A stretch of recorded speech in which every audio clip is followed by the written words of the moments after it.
We also welcome two members of the committee as they, and I don't believe they've asked their questions yet, and I apologize, gentlemen. I haven't been able to monitor the whole hearing, but we welcome back Congressman Brad Sherman, the Democrat of California, and we also welcome Don Manzullo, the Republican of Illinois. Thank you both for joining us today. Thank you.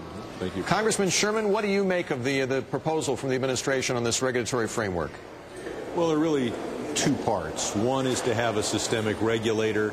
The other is to have really a change to our bankruptcy laws. And I think our bankruptcy laws were probably adequate to take AIG into bankruptcy where it should have been, either bankruptcy or receivership many months ago. There's little excuse for not doing that. That would have saved us tens of billions of dollars and voided the bonus contracts. But it would be good for Congress to tweak our bankruptcy and receivership laws. What I'm concerned about is a situation where we're called upon to bail out a financial institution or its creditors. Bankruptcy and receivership means that the company's dead and a federal agency or a bankruptcy court splits up the cadaver.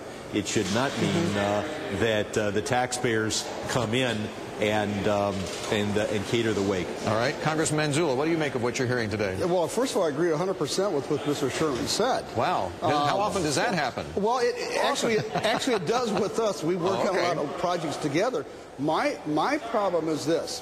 The Fed has already had the authority to, for example, get rid of 327 and 228 mortgages and also to require written proof of a person's income before that person could get a mortgage. So here we had the very powerful Fed, all the powers in place to stop a lot of the bleeding and subprime. They sat back and did nothing. So why create another organization to sit on top plus? Representative Sherman, we hear that a lot. There's a lot of talk of giving a lot more power to the Federal Reserve when the Federal Reserve already had a lot of power but didn't execute on it. I mean, it's a lot of moral hazard, isn't it, to reward the very institution that many people think failed? A moral hazard is a teetotaler with a bottle of beer. But these guys keep on speaking in terms of throwing out all types of terms, systemic risk, you know, referred to a mushroom with a stem on it. The big problem is this. Something happens in the markets, these guys sit back and look at each other and play doodles with each other's noses and eyes on pieces of paper. They have the power already to do something, and they don't do anything. What do you think, Congressman Sherman? Look, if you're not going to involve any of the people and agencies that have some of the blame for where we are now, you disqualify just about every agency and everybody in Washington. I do think the thing that worries me about the Fed is they have this tremendous power under Section 13.3 to loan money to just about anybody on terms that they think are sufficiently secured. And if they were a regulator, the more we make them a regulator, the more inclined they're going to be to say, well, we don't want anybody to say we screwed up as a regulator, so let's keep the company alive by making it some loans. Guys, I'm a little slow on this. Help me out here. Yeah. If we look at the FDIC model and we say, okay, there are going to be capital requirements, liquidity requirements, are we pretty much going to avoid getting to the cliff at this point if we're regulating as we go? What was that again? In effect, if the capital requirements, liquidity requirements are what they are, and we're regulating as we go, aren't we going to avoid getting to the place we're at now? Well, no system is perfect. We do have an FDIC with capital requirements and a reserve, and yet hundreds of banks go under, most of them small, every year. And what I don't want is a circumstance where you have bailout authority in somebody who's the regulator. Okay, what we're trying to solve for is not being able to shut down AIG, essentially. Right, exactly. Congressman Manzullo, so I take it from the comments that you just made on our air that you are not in favor of the plan that Mr. Geithner is putting forward. Is that a correct read, or do you find some things in there that you could agree to and do think would be beneficial? Well, here's the problem. He has a plan, but he can't answer the question about what the plan is about. Congressman Royce asked him a question, what would you do with somebody the size of GE Capital? He hawed, he shuffled his feet, he said, well, we'll have to look into that. No, the problem is this, or the issue is this, you look into something that dramatic before you propose the plan. Congressman Manzullo, they're shooting from the hip. Congressman, isn't it easy to throw rocks? We are in unprecedented territory here. This is a fairly comprehensive plan, and I think Mr. Geithner along the way has said several, excuse me, Congressman, has said several times, you know what? There's still issues to be resolved here. There is no plan. God could put a plan on the table right now, and we are all going to come up with scenarios, well, what if, what if, what if?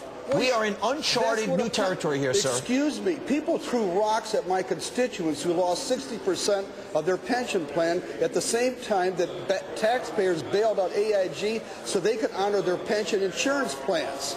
It's the people I've represented that are having rocks thrown at them. What we're trying to do is we want some real answers before you change structurally the system we have in place. That's not unreasonable. That's the purpose of a Congress. Let me jump in here. I think Geithner's proposal is far more detailed than anything else that's come out of Treasury. Thank you. I think it's got some good provisions in it. I think we do need to change our bankruptcy and receivership laws to deal with these large financial institutions. And at the same time, I want to make sure that we don't have the taxpayer money put at risk, and that the entity that is capable of deciding to do a bailout is not the same entity that's responsible for regulating and might be blamed for putting us in a position where the bailout is necessary. All right, but Congressman Manzullo, it's one thing for a regulatory overhaul to try to protect the financial system from collapse. It's another thing for an overhaul to try to protect an investor from losing money. Which extreme do you think this proposal from Geithner is going toward? Which is it doing more of? Protect the system or protect the investor because he can't protect himself? Well, the whole purpose is to protect the consumer. I mean, to protect the investor, the person with the 401k or the IRA that got clawed up in this system now, and unfortunately it's our constituents that are the victims of it. But do hedge fund investors deserve to be protected from risk? They're all multimillionaires. They put money into hedge funds at their own risk. Do they? I'm hearing you talk this way. You know what? This largest city in my congressional district, $41,000 income per household. That's the median income for the people that I represent. They're not these real large investors that have thrown away, wasted all kinds of money. But sometimes when you get people that throw away big money on the top, it comes on down and hits the little guys on the bottom, and that's what's happened to our people. Protect is a broad word. The question is, do we protect them by having good regulation and a system for winding up insolvent institutions? Absolutely. But do we throw taxpayer money into the circumstance? Do we tax the people in my district because a city in his district made a bad investment? I don't think so. Or vice versa. Or vice versa. Gentlemen, we're grateful for your time. We love the lively conversation as well. Thank you both for joining us today.